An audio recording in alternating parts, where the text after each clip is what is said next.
Halo Sobat Kampus Merdeka, berjumpa lagi bersama kami alumni pertukaran mahasiswa Merdeka tahun angkatan 22. Angkatan 2, Batch 2.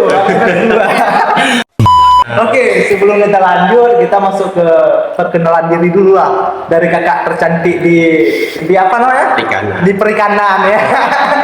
Iya, dari kakak dimulailah. Hai, nama aku Leheni Fatulanda dari Aceh Jaya. Oh, Kayak gitu. Apa gitu?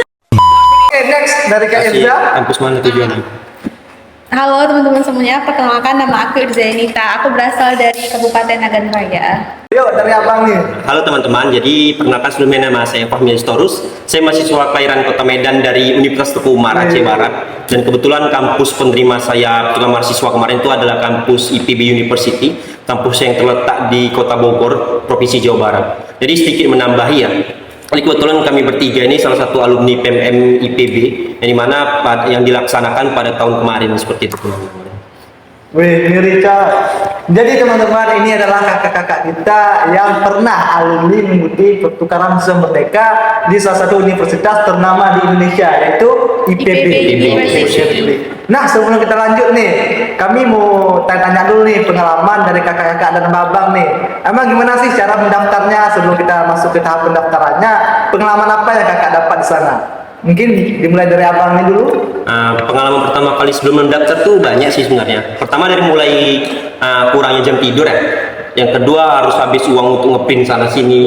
Yang ketiga harus pergi keluar kota hanya untuk mengurus BPJS. Dan kebetulan kemarin tuh ada sedikit diringankan hanya karena kita mengecek lewat Twitter ataupun aplikasi JKN Mobile kalau tidak salah. Dan itu kita bisa langsung mengaktifkan BPJS kita. Karena pada waktu tahun 2022 kemarin kebetulan BPJS itu diwajibkan sifatnya, tidak seperti tahun ini seperti yang saya baca tahun ini kan. Jadi ada pengalaman yang lebih heroik lagi sih menurut saya. Yang pertama dari mulai vaksin, karena pada waktu itu sekitar di bulan 9 ada penetapan dari pemerintah bahwasannya setiap penerbangan tuh harus vaksin ketiga. Sedangkan pada waktu itu saya belum vaksin ketiga kan, jadi saya masih vaksin kedua. Yang kebetulan waktu itu lagi nyari vaksin sana sini dan yang jadi masalah itu ada sekitar Hamin 3 atau Hamin 2 itu sudah penutupan pendaftaran. Jadi sekitar di hari Senin atau hari Selasa. Jadi di hari Jumat itu saya tuh baru vaksin seperti itu. Bayangin aja kalau misalnya saya di hari Senin tuh belum vaksin, bagaimana sih bisa mengikuti pertukaran mahasiswa ini? Tadi itu sih pengalaman paling heroik gitu. Dan yang paling bikin saya kayak apa sih dibilang semangat gitu hanya karena pengumuman kemarin tuh lolos di IPB kebetulan. Apalagi kita kampus UTU ini merupakan salah satu kampus yang berstatus agroenmerin kan, dimana salah satu hampir semua dosen sekitar lebih dari 50% dosen yang ada di UTU ini adalah dosen dari lulusan IPB University. Jadi itu merupakan salah satu power untuk kami untuk belajar lebih lanjut untuk soal sektor perikanan ini di kampus sana gitu. Itu sih pengalaman lebih heroik. Mengerikan ya. Ya, jadi kalau dari kakak gimana tuh? Kalau dari saya sih sebenarnya hampir sama juga seperti yang sudah dikatakan oleh saudara Aziz tadi kan. Karena kan kami mengerjakannya semua itu sama-sama gitu, bolak-balik ke kantor BPJS, terus juga ngurus berkas lainnya tuh, fotokopinya, nyerahin ke dekan dan sebagainya, ke prodi, bolak-balik gitu kan. Semuanya sama-sama gitu. Jadi kayak lumayan seru juga sih, karena sebelumnya saya memang bukan orang yang tipikal yang sering ikut organisasi gitu kan. Jadi kayak ini pengalaman yang sangat baru dan luar biasa gitu bagi saya. Gitu ya? Menjadi pembelajaran juga bagi saya bahwa rupanya begini gitu ya ketika kita mengikuti program, bagaimana kita bekerja sama dengan orang. Mungkin dari saya seperti itu sih. Apalagi kita lebih difokuskan sama kita harus tuh bekerja sama dan mengurus berkas ini gitu. Emang kemarin tuh kuota di IPB berapa sih? Tidak salah sekitar 170. Jadi gini, yang dibuka sama IPB 170, tapi yang diterima IPB 160 lebih ya? Enggak benar 160 gitu. Iya, yang lewat gitu. Itu pilihan pertama. Kan di pertukaran mahasiswa itu ada 2 pilihan kemarin ya, mahasiswa. Tapi sekarang nih ya, di angkatan 3 ini ada 7 ya. 7. Ada 7 pilihan teman-teman. Nah, jadi di angkatan kami kemarin itu ada 2 pilihan. Yaitu ada pilihan pertama, ada pilihan kedua. Nah, pilihan pertama dari kakak-kakak abang-abangnya apa aja nih? Kalau saya pribadi ya, pilihan pertama memang waktu itu UGM karena di UGM waktu itu kuota penuh. Nah, jadi saya tidak bisa masuk situ. Dan kebetulan yang kemarin ada buka itu hanya IPB.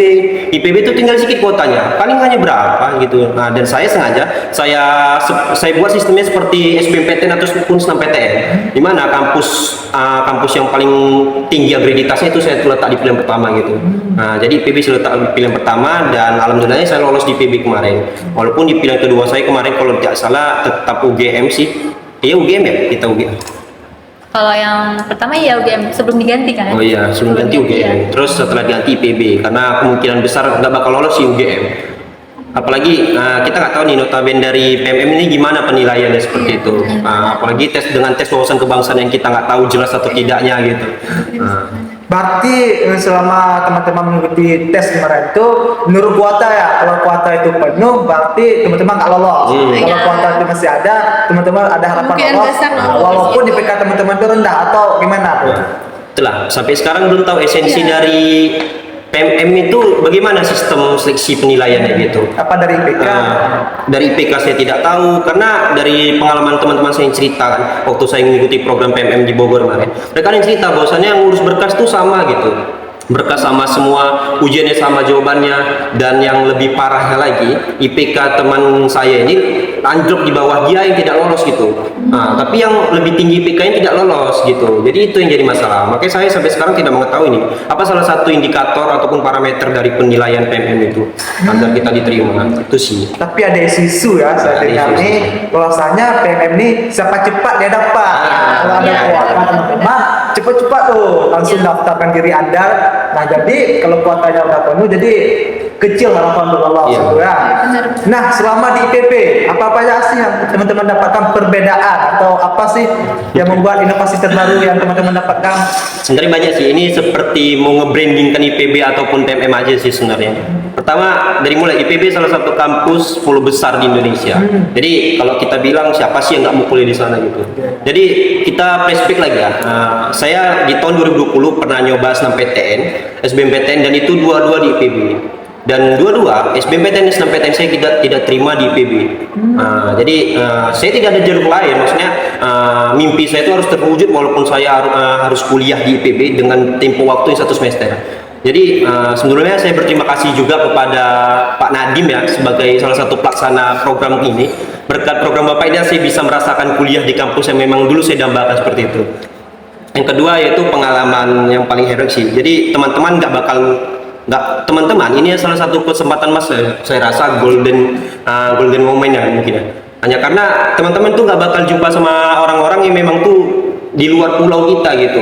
Oke, kita katakan satu pulau, tapi kita ada kesempatan untuk bertemu dengan teman-teman luar pulau dari Sabang sampai Merauke gitu. Dimana kita punya penalaran yang berbeda, mental yang berbeda, pengalaman yang berbeda. Dimana kita satu dalam satu tempat, ya itu IPB University gitu. Mau nggak mau, bisa nggak bisa, siap nggak siap, kita tuh harus belajar di situ. Belajar dan menetralisasikan ataupun menyesuaikan diri kita sama orang lain. Dan satu sih hal yang paling urgentif menurut saya yaitu kita mungkin kampus kita di bawah strata sama mereka, kita di level kita bawah mereka, tapi bukan berarti kita nggak bisa belajar sana. Tapi yang paling susah menurut kami tiga sih menyesuaikan belajar sana. Beradaptasi sebenarnya yang Adaptasi. susah gitu. Terutama kayak gimana ya, belajar di sana tuh misal nih kita baru pertemuan kedua kita udah suruh presentasi seperti itu. Nah itu jadi salah satu parameter kenapa kami itu kadang tidak menyanggupi belajar sana. Tapi kami turut bersyukur kalau tidak seperti itu kami ya tidak bakal ditekan ataupun tidak terbentuk seperti ini gitu. Itu menurut saya. Terus yang dimana kita belajar di sini tuh masih pakai buku tulis. Kalau di sana itu kita belajar sudah pakai iPad atau laptop ya. Canggih ya. Canggih. Jadi memanfaatkan digitalisasi lah kita bilang. Jadi sesuai sama poin 4.0 gitu. Bahwasannya memanfaatkan digitalisasi. Ngeri. Jadi kan selama mengikuti PMM ini kan saya didengarnya ada 4 kalau nggak salah ya. Ada inspirasi, ada refleksi, dan satu lagi kebinekaan ya. Tiga ya. itu tergolong dalam modul Nusantara. 3 teman-teman. Jadi saya belum tahu. Kontribusi sosial satu lagi. Oh iya, Iya, kontribusi kontribusi sosial itu berarti 4 ya. Iya, 4 teman-teman, berarti benar saya. Tapi tadi ada sedikit jagalan modul Nusantara. Itu tetap dalam satu wadah dia. Oh modul iya. Nusantara. Nama Nah, kegiatan jadi penjelasan nih dari teman-teman, bagaimana dengan modul Nusantara? Nah, dia kan ada 4 tadi. Kita bahas satu persatu dulu. Modul Sandara itu gimana? Modul Nusantara merupakan sebuah kegiatan permingguan sih.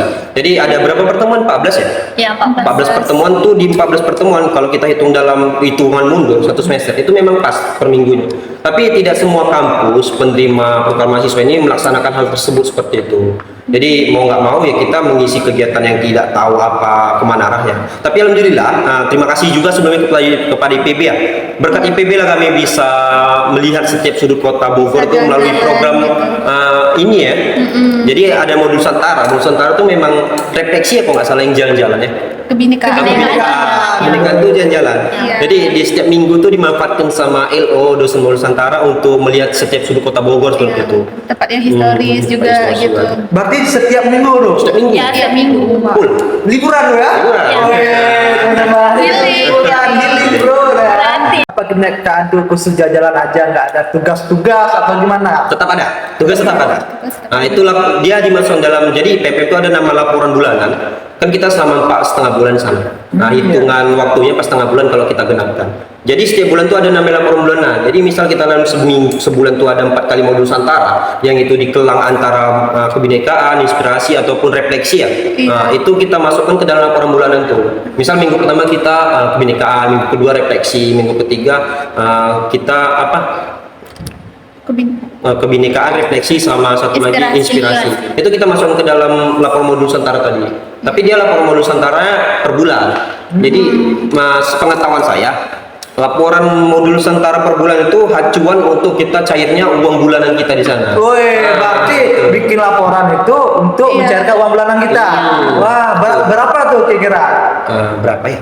Kalau aku sendiri kan bukan non beasiswa ya, jadi aku full di beasiswa sama PMM tuh 1.200.000. Berarti teman-teman ini dapat beasiswa di PMR Ya. 1.200.000. Ya. 500 untuk biaya kosan, 700 untuk biaya hidup. Iya. Ya. Kalau yang dapat beasiswa dari kampus asal gimana pula tuh?